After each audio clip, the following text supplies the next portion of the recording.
Pandian stores அடுத்த வார எபிசோடில் பார்த்திங்க அப்படின்னா கோமதி பார்த்திங்க அப்படின்னா மீனா கூட வந்து கோவிலுக்கு தான் போயிருப்பாங்க. இந்த விஷயம் தெரிஞ்சுக்கிட்டு அப்போ தான் பார்த்திங்க அப்படின்னா கோமதி ஃபோன் வந்து வீட்டில் இருக்கவும் ஃபோனை சைலண்டில் போட்டுட்டு வேணும்னே எல்லாரையுமே கால் பண்ண சொல்லி கோமதி வந்து எடுக்காதனால கோமதி வந்து பாண்டியன் பேசாதனால கோச்சிக்கிட்டு எங்கேயோ போயிட்டா, என் பொண்ணு எங்கேயோ போயிட்டாலேன்னு சொல்லிட்டு அப்படியே கதறி கதறி எல்லாரும் முன்னாடி அழுகுறாங்க. உடனே கதிர் கால் பண்ணி பாண்டியனுக்கு இந்த மாதிரி அம்மா எங்கேயோ போயிட்டாங்க, ஃபோனையும் வந்து காணோம் அப்படின்னு சொல்லிட்டு ஃபோன் எடுக்கவே மாட்டாங்க, எங்கேயோ போயிட்டாங்கன்னு சொல்லிட்டு கதறி அடித்து வீட்டுக்கு வர வைக்கிறாங்க. அதுக்கப்புறம் செந்தில் வீட்டுக்கு வந்துடுறாங்க. இந்த மாதிரி 2 பேரும் மாற்றி மாற்றி பாண்டியனை கேள்வி கேட்குறாங்க.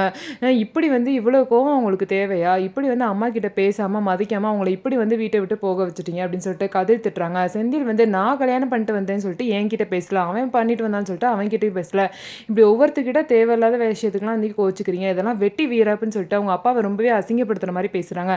ஐயோ நம்மளால தானே இவ்வளோ சண்டை நடக்குதுன்னு சொல்லிட்டு அப்பத்தா ஒரு சைடு பயந்துட்டு இருக்காங்க. இவங்க எல்லாம் பேசிட்டு இருக்கப்ப கோமதியும் வீட்டுக்குள்ளே வர்றாங்க.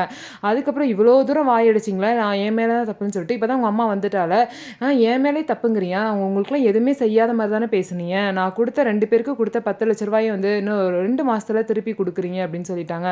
ஸோ இதுக்கப்புறம் இந்த பிரச்சனை எப்படி போக போகுது அப்படின்னு சொல்லிட்டு வெயிட் பண்ணி நம்ம பார்க்கலாம். ஸோ நம்ம வீடியோ உங்களுக்கு பிடிச்சிருந்தா நம்ம வீடியோவை லைக் பண்ணிவிட்டு பாருங்கள்.